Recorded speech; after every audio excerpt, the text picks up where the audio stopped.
I'll put the icebreaker up in about 2 minutes.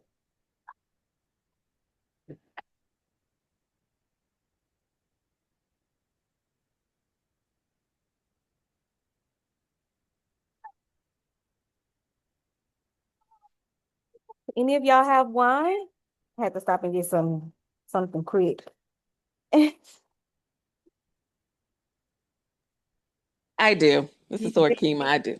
Okay, good. Mhm.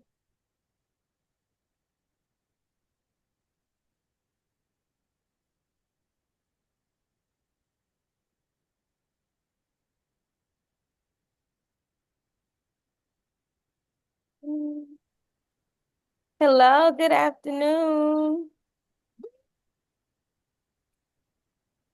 Good afternoon, Miss Sarah Amber. How are you? I'm good. How are you?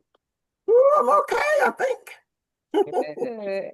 Glad to see your face. Well, good to see you, dear.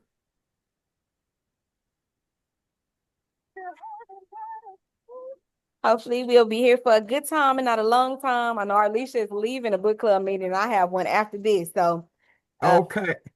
so Well, And I have another meeting also, so we gotta get busy. absolutely just And one. then go to another meeting, Um, the 5 o'clock meeting. oh, this first sponsorship meeting. Yeah.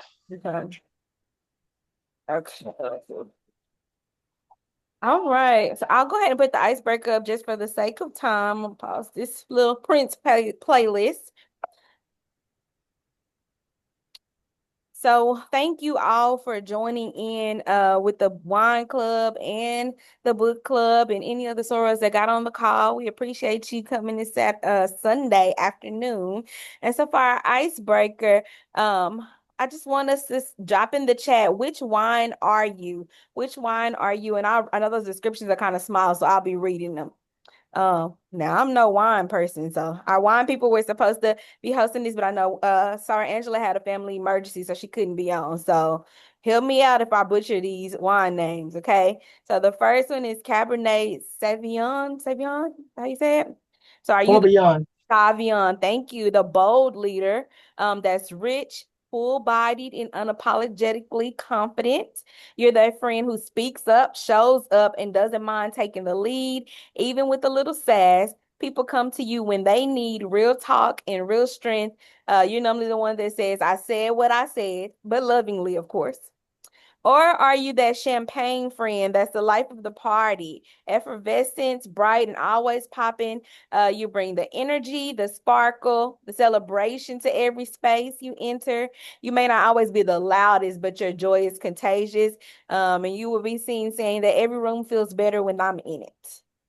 Or are you the Merlot friend that has the peaceful vibe, real smooth, balanced, and easy to be around? You're calm, collected, and you're the voice of reason in the group. You keep it real, but you're never the messy one, and you give amazing advice. So you like, I'm chill, but I'll check you with love if needed.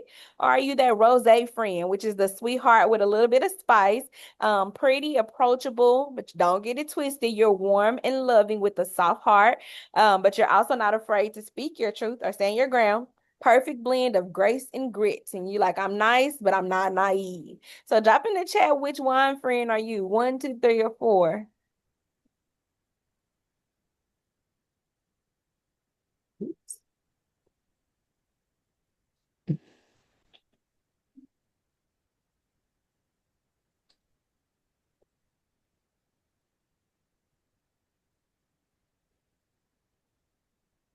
And I'm sorry if y'all hear any talking. I'm already at my location for my next book club, this upstairs. Um, which friend am I? Or at least she said one and three. She can be, it depends on what day you catch on. Me too. Oh, that's right. It depends. It Okay. depends. Yeah. I started to do that, but I didn't know we could. Uh-huh. Let's see. So three, the peaceful vibe or the bold. I think it's appropriate though to be able to switch when needed. I think that's appropriate. Um, peaceful vibe. This is hard. Let's see.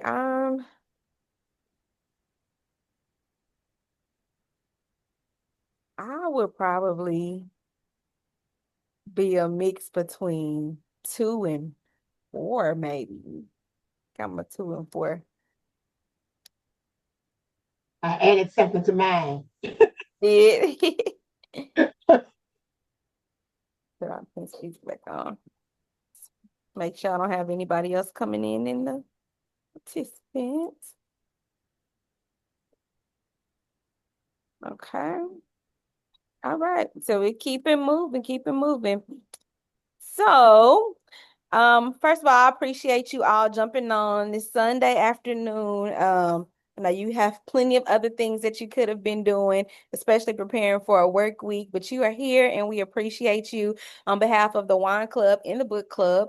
So before we get started, I just want to start off with a toast. I know who's here from the book club. Are there any of the wine club participants here? Or y'all just here just because y'all saw the advertising on the page? I'm a part of the wine club. Ooh, wine club, wine club. Okay, okay, so both of y'all wine club. Perfect. Okay, so we got representation from both. Okay, so I'm just gonna start off with a toast. And if you can or if you will desire to have a sip, I'll read our little toast. So it says, a toast to sisterhood. Here's to the power of sisterhood, to the laughs that lift us, the words that ground us, and the love that reminds us we're never alone, to growing together through stories, sharing our truths, and showing up for each other always. May we continue to pour into one another page by page, heart to heart, or even with a glass of two. Cheers to sisterhood for us, and we'll dive right on into the conversation. So I'm interested. Did everybody on the call read?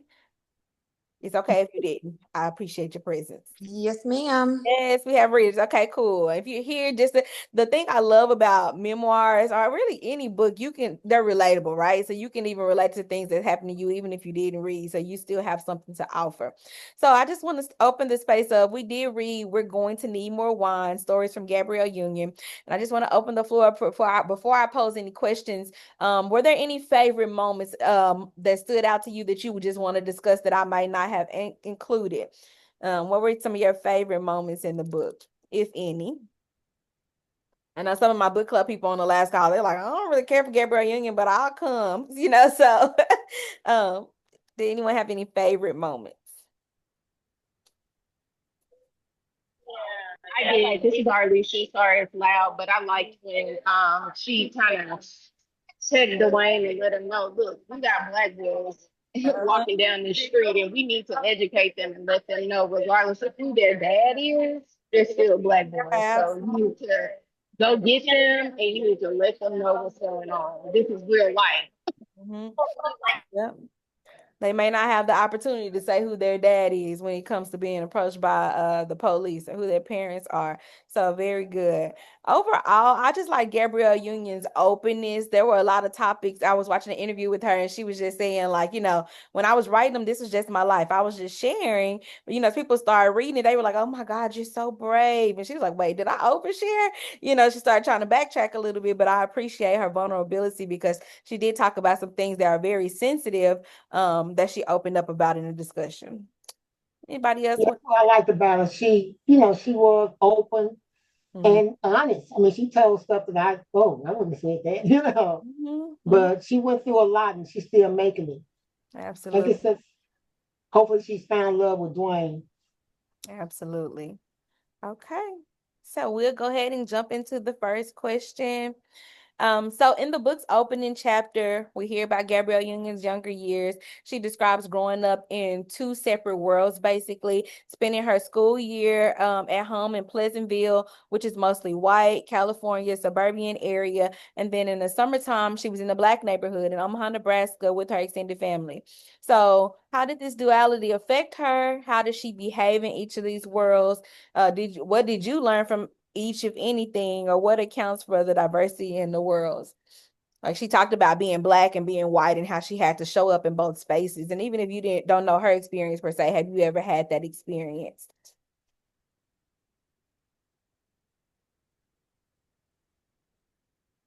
Well, I didn't get a chance to read much farther at the first chapter in this book. So I did get to see the opening. So it did remind me a lot, not necessarily for me in having to go home, but living in the South, where a lot of my friends would come to the South during the summer. Especially most of my family lived in Las Vegas. So we would have friends that I made whose parents grew up in Arkansas, moved away, and so their children knew nothing about the South. And to the experience that they had in coming back to a small rural town that didn't have all the amenities that they were used to in Las Vegas, of course. It reminded me a lot of that and how different my life was and the experiences I had versus what they were experiencing living in Las Vegas. Because I went to an all-Black school, had all-Black teachers, all the way from first to 12th grade. That was not their experience. And so that reminded me a lot of my childhood and growing up in that. So things we had to teach them about how you gonna make it down here in the South. Things that you could say and do in Las Vegas, you can't do that down here. They'll be looking for you. So it was very, very different. So I could understand really what she was talking about, the duality of how she had to switch. But, even those of us who grew up like that, as I left home, having to code switch, I was one way when I was with my folks. I had to be different when I was in a mixed environment or within an environment where there were people of a different race, or even people in my race who grew up somewhere else. So it was different in how we had to switch and be the one good thing is those of us who grew up in the South, we learned real fast how to be able to show up in any environment and how you can handle that. Sometimes it was a little harder for those who were coming from places like Las Vegas or California or East Coast and how to deal with what was happening down south. Absolutely. I think Gabrielle struggled a lot with like identity in her earlier years, just trying to figure out where she fit in, and I'm in the white spaces, I look different. And then when I'm at home, I don't want to bring those experiences back there because they basically she talked about they didn't deserve to hear the things that were happening with her. But I think when the last question talks about escaping the notion of race, I don't think that's something we'll ever be able to experience because even going to PWI, Texas A&M, which I absolutely loved. I had friends, that were white, but the moment President Obama became president, I was quickly reminded that there was a difference, and I was still Black at the end of the day, which I was very proud of, but they were, no matter how much they acted like they loved me, the color of my skin was an issue, not just for me, but my classmates as well. So I like that she gave us some insight to her younger years. Anybody else want to chime in about this question? Not, I'll go on to the next. No, I think Sir Yvonne summed it up really well. Absolutely. So then in the chapter called Black Girl Blues, Gabrielle describes an early moment in her career when she went to a modeling shoot and found a hairdresser who clearly did not know how to make her hair like hers. So didn't know how to make hair like hers. So why didn't she speak up? Are we born with confidence or can it be learned? How can one build assurance and belief in oneself? Or do you have any experiences like the one talked about here? I know she was talking about how somebody asked her are those pictures still floating around. She's like, any pictures they take in the industry no longer belong to them. So of course they're still floating around. But she was like, they're just so embarrassing because they don't know they didn't want to admit that they didn't know how to do her hair. But it was very obvious in the way that she looked. Even her makeup, like her makeup was like loud colors and things of that sort. Yeah, this is Golden Star Deidre. When I was reading that about the hair and stuff like that, I was thinking, okay, you know this, so you need to come up front and say, hey, I got this kind of hair. I don't have your kind of hair. You need to do it this way. This is how mom did it, or my black beautician did it back home. So be upfront, let them know, because they don't know, or whoever was doing her hair, it could have been a black girl that was trained in a say all white beauty school, and they don't know. So I think maybe she should have been up front at the beginning. We wouldn't have to worry about that. That's just my thought from what I've done. I may have gotten it wrong, but I would have told them point blank. If I couldn't find when I first got there, knowing I'm going to need someone that's used to black hair, maybe that's something she could have checked into from the beginning. And I think it was a part of the learning curve for her too, not wanting to show up, as the aggressive black girl in spaces, that you have a hard time getting into.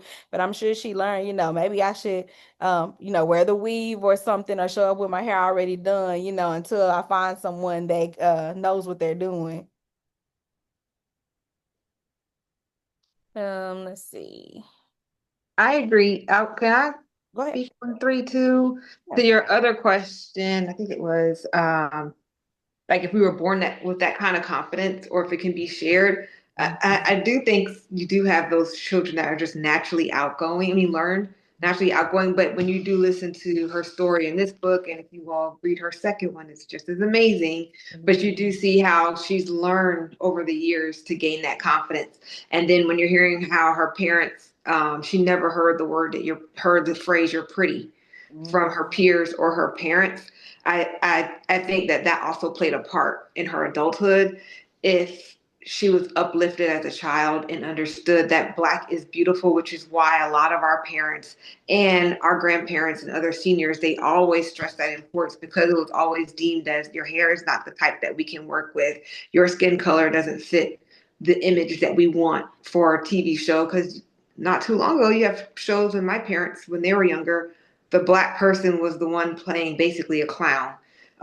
Their position was more of comedic experience in a show. So I do believe that the confidence that Gabrielle has expressed in these stories, and for any other person in her field or outside, just being Black in general, you can definitely learn that confidence if you didn't have it. It's so crazy to me that she was never called pretty, because just like even my earliest experiences with her on TV, I thought she was so gorgeous. Like those dimples, she had the prettiest dimples and the smile and everything. But that kind of stuff is past. Because I know when we did the Queen of Sugar Hill, sorry, Yvonne was talking about her complexion as in childhood. The opposite. I experienced that coming up with me being a chocolate Black girl. My grandmother overly gave me compliments, but she would not do it to my sister. And my parents constantly had to get on her and tell her, both of my children, no matter what shade of Black they are, they're pretty. And you can't do that. But she was basically projecting her experience, just like Gabrielle's mom was doing. They taught her that her looks and her complexion is what will get her indoors. Wow. Wow. Okay. Anybody else want to speak to this moment or the confidence of a Black woman? So question 4 says, in the chapter Open House, Gabrielle reflects on her parents' relationship. She describes how her mother finally reached her breaking point and decided to leave her father after years of disconnecting their marriage, and what finally propelled her decision to leave. What do you think her mother stayed? Why do you think the mother stayed in the marriage so long? And how did both of those choices affect Gabrielle and her siblings? And when I just think about any marriages, like young and old, I'm always seeing those posts on Facebook that talked about why people, in older days stayed in marriages, even if there was infidelity or everything. They didn't get divorced as often as you see, or it's not as common as you see nowadays. It's like they were just taught to put up with things. So I was glad when her mom finally reached her breaking point and chose, herself. Anybody want to talk about the marriage, the parents' marriage? I think in that situation, or with anyone, you have to first accept the reality of the situation. And that's different for everyone, right? And then once you reach acceptance, you have to plan and execute and decide to leave. And it's just a road that you're on, and it comes when it comes. Some people can move quickly in those situations, and sometimes it takes a minute. And I think her mother just had to get there. You know, she knew ultimately what she had to do. It was just deciding, okay, I'm ready to do this. And I just think it took time. Right. That journey does look different for every person. Everybody. And it Mhm. gets even more complicated when there's kids involved and things of that sort.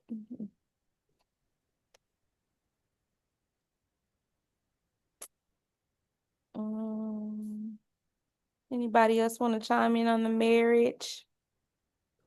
Well, as I said, I didn't read all of this, but just thinking of friends of mine who's some of them who've been in situations like that, or whose parents, it's different from us looking on the outside, on the inside, because nobody knows what's really going on unless it's you in the midst of the situation.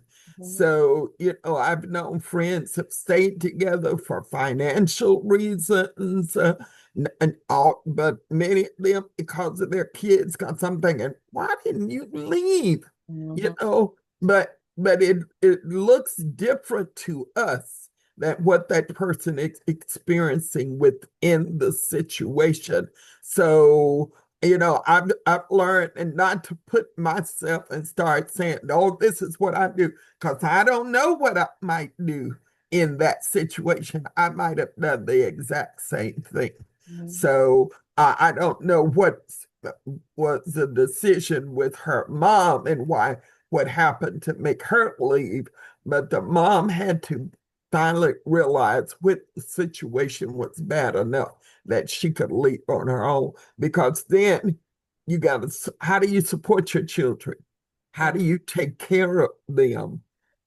So they got to look at all of that. So I think we have to be careful about trying to make assumptions about what somebody else should do about their own marriage, and just continue, for me, pray for them, pray that they'll be protected while they're in the situation, and then God will lead them when it's time, if that's what they should do, is to leave the situation.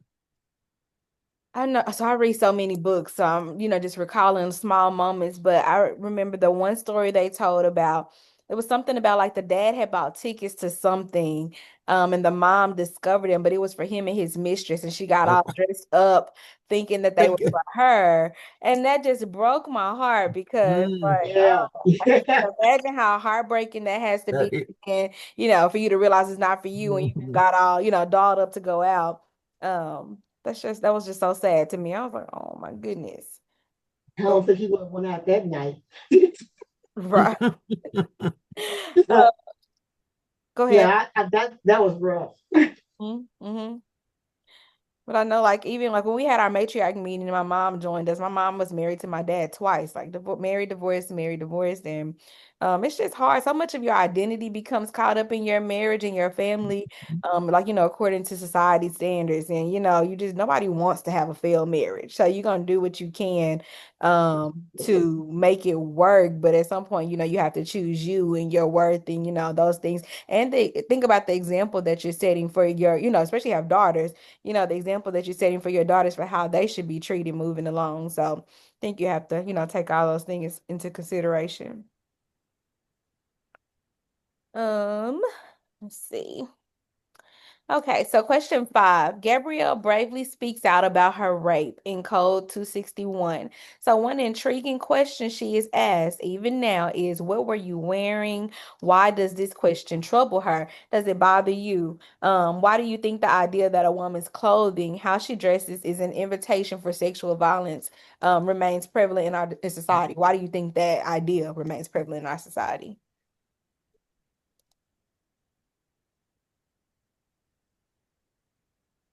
This is Arlisha. it's such a hard the it's such a hard question to give a right answer to, because one, it doesn't matter how one dressed. That doesn't mean, that it's okay to be raped. But then also another one is, are you presenting yourself as such? I know for me growing up, I'm 42, and when you see someone dressed in a manner where, you know, it's not normal, like you can't go to church in it, you can't go to work in it, it looks a bit promiscuous. So it comes across as if that's the type of attention you're looking for, like sexual attention. And then once that sexual attention comes to you, then that's when you're put in those types of situations. But again, it shouldn't matter, what you're wearing. Rape is rape, and no one deserves to be, raped. But I can just see both sides of why she was asked, what were you wearing at that time? And I think if I recall correctly, her situation was she was at work. She was working at Payless, I think, when that happened. Is that That's when? right. Yeah, she was at Payless. Yeah. She was Yes. working at Payless, so I'm sure she had on, whatever work attire. But it's just crazy Right, that was the first, question that came to their mind was, "What were you wearing?" Like, I'm at work. I wasn't even trying to be right. attractive at work. Like, Yeah. like Yep. work clothes. Of course, so what was I wearing? He had no right to violate me, Right. So what? Yeah. But he it was just horrible. hmm Yeah, that's a tough, because like, no matter what you're wearing, if it's something that you didn't agree to or want, it's still wrong. That's Right. a tough situation. But at the same time, I'm glad that she was open about it, because it is someone's story and somebody needed to know, like I say, representation matters with everything. Like a young Black girl would need to know that, even Gabrielle Union experienced something like that, and she was still able to prevail, do great things, she didn't let her story consume her or become who she was. Um, let's see. So, when she looks back at her first marriage, Gabrielle admits that she entered into the union with many reservations. She confesses that from the moment of the proposal, she felt she was making the wrong decision. Why did she go through with the wedding, and what compels women to continue in relationships, engagements, and even marriages that they know are wrong for them? And why do so many people sacrifice their own happiness in the name of saving face? Can anyone who settles truly be happy? They gave us a lot in one question. That's a lot of things. But I know this is probably the most relatable part of this story. I don't share a lot about my previous marriage, but every piece of this I can agree with. Like from the time the proposal happened to the time I was divorced, like I just knew it wasn't the situation for me. And then to say, like, then why did you even go through with it? It's like society standards or expectations being put against you. Like, first of all, no other situations I've had have worked, were working for me prior to that. This is somebody that was finally, all into me. My family loved him. So ideally, it just seemed like it was supposed to work. Um, even if I knew it was wrong in my head. Like he was an alcohol, like I think Sarah Yvonne was saying, you don't know what happens at home, but my ex-husband was an alcoholic, so nobody knows, even to this day, like what I was enduring at home. All they know is that he was a night. Even my mama said that last night, because we had girls' night and we were talking about dating and how horrible it is, and she was like, to this day, I say your ex-husband, was the best thing for you, and I'm like, it's so easy for people to say those things from the outside looking in, when nobody truly knows the things that you go through. I'm sorry, you Summer. So yeah, that was probably the most relatable part of the book for me. And it was saving face. Like I can even remember, even on like up to my wedding day, just being up there and him wiping my tears, and everybody else look at the pictures and see, like, she the tears of happiness. But I was just really so sad because it wasn't what I wanted for myself. So it happens for sure. Welcome, sorry, you Summer. Good afternoon, Soros. How are you? Good. How are you? I'm well. Okay, so anybody else want to chime in? I mean, not necessarily your own situation, but Gabrielle Union's situation with her first marriage. I didn't even know she was married prior to Dwayne Wade before reading the book. And that thing was she doing it for someone else, to please someone else. In my quote unquote age group, okay, it was like it was understood, like nowadays it's like, wow, I wish I could have just like been on my own, moved out and stuff like that. But if, during my age group, from what I can understand, all I mean, if you say my family, okay, Mhm.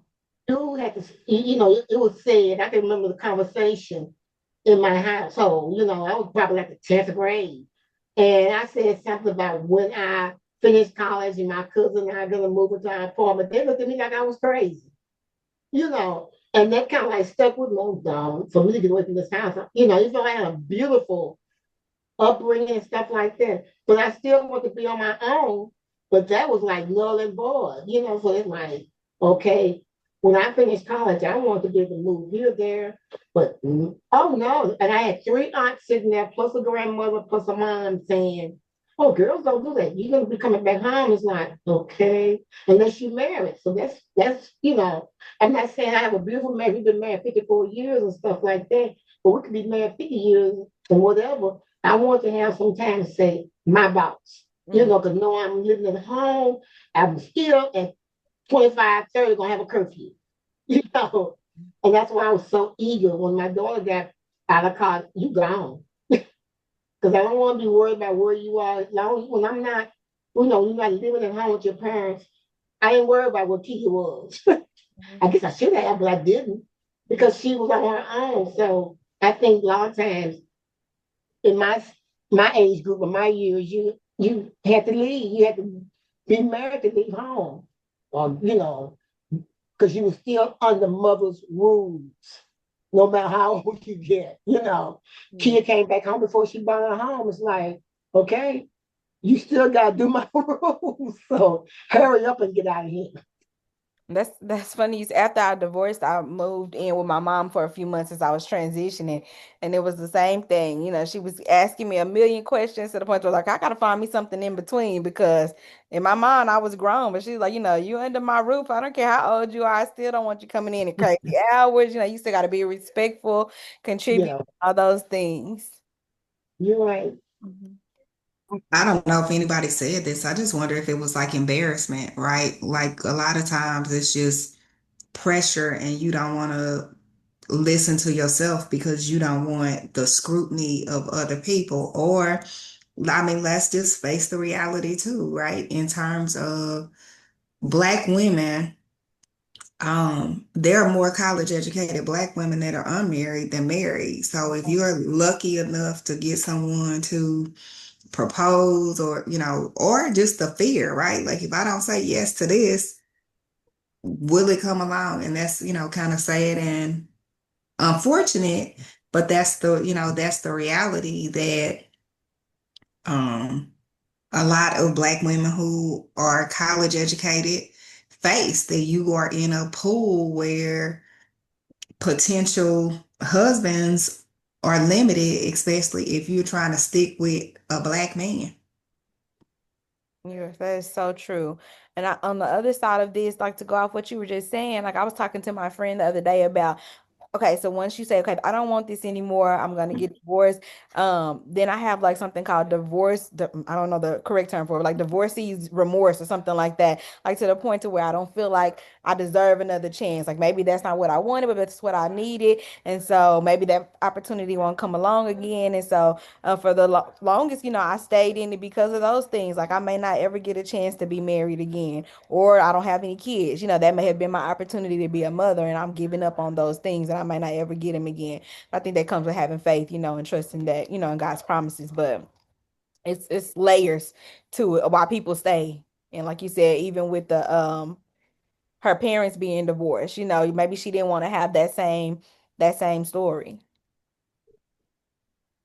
I'm sorry, y'all probably starting to hear the talking, but I have another book club meeting after this, so they're starting to come into the house. So I apologize for that. Anybody else want to chime in about Gabrielle's first marriage and that decision? The idea of saving face. This Yeah. this is Arlisha. I think it just seems like she did it just because maybe it was expected. Mm. Because her whole personality throughout the book was, she's free. She's gonna make her own decisions. This is who she is. But because she wasn't that person until after that, I feel like it was a thought of this is what everybody expected. Everybody's seen us together. This is what I'm supposed to do. So I think that's why she got married to him, even though she knew that she wasn't supposed to be with him and that she didn't want to be with him. That's what I mean. She wasn't supposed to. And she had so many signs to not be with him, from all of the cheating to her putting off the actual sending out engagement notifications for 2 years. And like you said, wanting to save face. And then I think she also probably, well, she already saw that there was not too much good in him, being that he cheated so much early on, and even down to the day that he proposed to her, he had someone coming into town for him to cheat with her. And his response was he didn't think she was going to say yes, or he didn't know if she was going to say yes, which was bizarre to me. But I also think that she also kind of saw some of the good, and she didn't want to be the woman that kicked him while he was down. And I believe she referenced that when he was I think he got injured, and then when he was getting ready to get cut from the team, and she just didn't want to leave him. And just outside of Gabrielle, I think that's what sometimes some women can do that in relationships. You see a good in that person, but you still also have to take them for who they are, and really trust that the relationship is from the Lord, and the Lord's not going to send you mess, and have faith in that. Well, the man didn't have a job, you know. Yeah, after he got cut from After playing in he the got NFL, cut, he never did had not another have job, a job. Right. So which I was would put insane. that out until we figured out, is he going to play for a team or he's Yeah. not? And then what is he going to do afterwards? Yeah. Because she supported him their entire marriage. And I'm Yeah. not saying, you don't help your family out, but that was a bit much. Right. And then that's when you also go into who you're marrying. Because you have some of those stories where that spouse didn't have a job, but you knew they had a $1 billion idea. Of course, there were a few failed ones probably along the way. But that's where you kind of have to know the person you're with. But he just was a horrible person from the beginning that she had.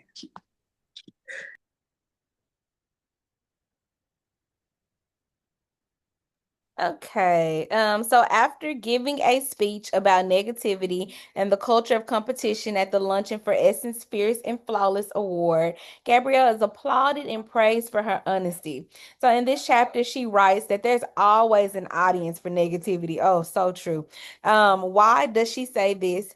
Do you agree with her? Do you think negativity and pain drives our culture more than joy and goodness today? And what can we do to change this? Ooh. Stop, I, I stop can, being into. Oh, go ahead. I'm sorry. well, I can be the poster child for this, especially for like successful women. You know, what people celebrate you for today, they'll hate on you for, tomorrow. And it's really, really sad that it's like a bully culture. And I don't really know where it stems from, but it is awful in society, especially when you look across any kind of walk with a woman. There's always more women and that are tearing women down. I mean, just from if a woman walks into a room and she has on a beautiful outfit, instead of saying she has on a beautiful outfit, somebody might say, "Well, I wouldn't have wore those shoes." It's just like it starts in those little things and then it becomes those big, ugly things. And I don't know why that people do that, especially Black people. Like, I don't know if that roots back in slavery. Like, I don't know why that is something that is just so inbred the negativity and disdain that women show towards each other in spaces where we should be celebrating them and supporting them. I so agree with you, Sarah. You saw you hear. I have a particular friend that she's gonna find some fault with somebody, you know. And I think, hey, and I'm looking at this, it's cute to me. I started just keeping it to myself, but I got to a point, no, I'm gonna say what I want to say. I think she looks nice. You know, that dress and shoes. I said, those shoes match that little color right there in that corner of that jeans, something like that. But you got to bring it to their attention because people will do that. I think it's just a jealousy on their part. Oh, I wish I had that dress or something like that. You know, how could she afford that dress if she's seen it someplace? I don't know. And it's crazy, sorry, Summer, that you spoke up first, because the first thing that came to my mind was I'm a DeSoto graduate. And so we have all these positive things going on in the community from the classroom to the football field. But the moment that something happens, one thing happens that's bad, then we're going to drive that before we mention any of the accolades that DeSoto has going on. And so that's just what our culture feeds off of. They love the negativity. And so they're going to find any opportunity they can to talk about that. And that's just the They part feed y'all off of see. mess. That's They just the feed part off of y'all mess. see. Well, Or, I'm gonna say this, Yusama. We met probably one time. However, I have always admired you from afar.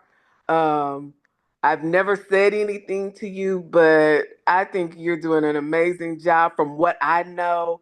And so kudos to you, blessings to you, and you keep up the good work. Sometimes you don't even know who's looking at you, but I've been watching you. So, and you've been an inspiration. So, hopefully, that's a blessing for your heart and your ears. And, you know, yes, I admire absolutely. you. Well, thank you, Sorry. Absolutely. And I guess speaking from a place of personal privilege on this topic, right? It is the fact of, my AKA sorors and my Phi Delta Kappa sorors and, the people who I've worked with over the course of my career that, tell me, randomly, like, I pray for you. I'm this, it counters all of that white noise, but, I didn't live in a primarily African American community until I moved to DeSoto. And this kind of stuff didn't occur in Raleigh. And I'm not even just talking about me.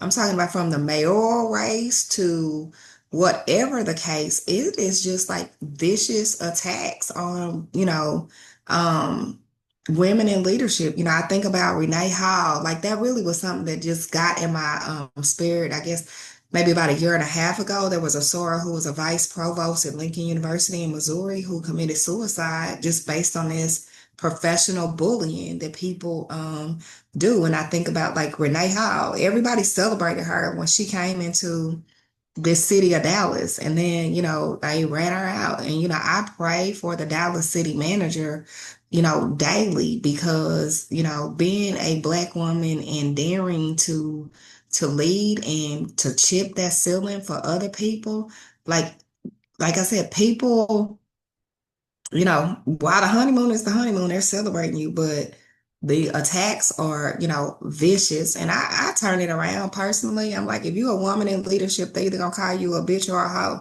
So my joke is always, I might be a bitch, but I ain't never been a hoe. Cause like they're always attacking. And it's crazy. And I think that's the same thing for people who are public figures through actors and actresses, and those could be things, that she's speaking about it. It is it's a very ugly undercurrent, but like Sora Deidre said, like it starts in those small circles where as women we don't tap it out. You know what I'm saying? And I've started challenging people like speak up and then also sponsor somebody, because if we as women don't start to talk to each other about we're the people who can change this culture, or at least it'll change in my presence, it'll continue to perpetuate. And it's really really sad, because what it does is it stops women from elevating.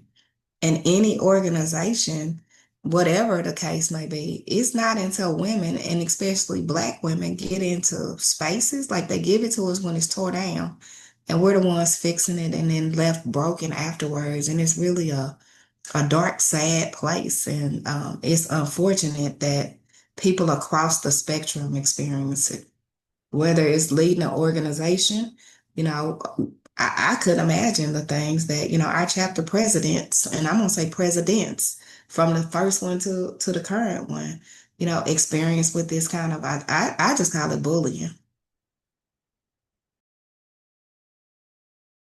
I love everything that you just said, Sori Sama, and also just to expand on that some more, not even just for women and Black women, but with the question how it says, do you think the negativity is present, like prevalent in our society now, and how can we grow from that? I also think media, if we're looking at it as a whole, plays a lot into that. If you're just looking for celebrities or those who are public figures, people want to know about their life, which is fine, but they feed on the thing that could have been their downfall, or they want to have a story as to what brought you to this place, what bad portion of your life that we need to highlight. And then now it's just grown so much from your TMZs, before when I was younger, it's the magazines and stuff that had all of the gossip in it. And then it went to the TMZ and all the bloggers. And then now anywhere on social media, if anyone sees whether you're a public figure or a private person, if there's anything that looks like it could create a viral moment or something that looks negative or be a spotlight on your life that's negative, they just gravitate towards that. And I do think there needs to be more of an intentional act and push from all groups, regardless of the race and gender, that you just push against you're against it. And you always see that the negative story has millions of views, but the one that's positive or the impact that you're making in the community might have a couple thousand. And I do think if those that actually do have an impact in the world, and it does typically, unfortunately, will start with those are your leaders or in some type of entertainment or in sports, if they're more pushing and they're more in favor of the positive news, I do think we can eventually have a trend elsewhere, but it will start with people really just having that's it, no tolerance policy to negativity, which is going to be something that's hard. You can even see that now with Deion Sanders' children and how they treated Shador during the draft and how they're continuously treating this young man that has yet to step on the field to play an NFL game. And he's shown you what he can bring, but they're constantly trying to find something negative to tear him down and tear him apart. And like Shorty Sama said, you might bring something good to the situation, but you may end up leaving broken, having done your contribution to it. So that was a good question, Eva. And I think on the flip side of that, just speaking on Gabrielle Union, knowing what it's like to be the recipient of that negativity. I don't know the ins and outs about what happened with her and Kim Fields, I think, but you just have to be careful knowing what the negativity and how this social media stuff drives things or what you're saying, and how it may impact others. Because whatever she said, well, Kim was really hurt by it because she was like, No, she wasn't. No, she wasn't. That was so someone took Kim's comment out of context. Kim was actually praising Gabrielle Union for how she represented her and said that now that she has the access to the media and what she brought to that role. But then, and she was crying while she was complimenting her. And so then there was some blogger took it and said that Kim was crying because Gabrielle Union disrespected her, whatever. and then it just went left field. Yeah. How the audience for negativity. Is that the interview that what's the name put in the chat? Yes, that was that one. I have to go back and watch it. I never went back and watched that. Next, we probably can get one more question in before I have to end the call. So, as a celebrity and one half of a very high-profile couple, Gabrielle constantly contends with rumors about her relationship and especially about whether or not she is pregnant. The stepmother to Dwayne's two sons, she is often asked if she and her husband will have children. How does this react to this? How does she react to this question? Are her feelings of frustration justified? Is this question an invasion of privacy? We know she went on to have what's her little girl's name? She had it with a surrogate. Was Kavia. Yeah. She's so cute. I love her personality. But I think even still before she had that, like that, the opinions of others and the rate at which people move and not knowing what they have to endure. It's just too personal. I think people just need to know, their boundaries. But it's hard for people that are celebrities that are always in the limelight, always the center of attention. Anybody want to comment on this question? I feel her frustration. I was reading the question. Are her feelings of frustration justified? They were, because they went through IVF for 3 years. And she said she was either going into a cycle in the middle of one or coming out of one. And it just was unsuccessful for her. But I think it's not fair when you speak of women, especially if they're engaged. The next question is, oh, when is the marriage? Or when are you having children? You don't even give them the opportunity to decide, or they probably already made a decision with their spouse, but you're not even giving them the opportunity to decide on what it is that they want. And you don't know what someone's private battle is. Being 41 and single and no children, I get upset for my own self because when I do go home, I have my grandmother, oh, you're old now. When are you having kids? Or you're probably not going to have any healthy children because you waited so late because you wanted to get that degree. It's like, what can you really do to satisfy anyone? But I think it's one of the most invasive questions that you can have for a female because you really don't know their journey. And I am so grateful for my female friends that are around me now, and they're just the women that I don't even know, but you hear their stories because I didn't know so many women had issues with fibroids or fertility, and I believe apparently that was common years ago because I've heard some of my friends, her mother is like 60 something years old and she had fertility issues and she went through treatments, but it wasn't as widely spoken. And I think that now is kind of turning the curve when it comes to those conversations where people are, at least they may still say it, but they may think twice before they are trying to interfere with your life when it comes to getting pregnant and having a child. Because you may have had one and lost it or had a stillbirth. You never know the situation.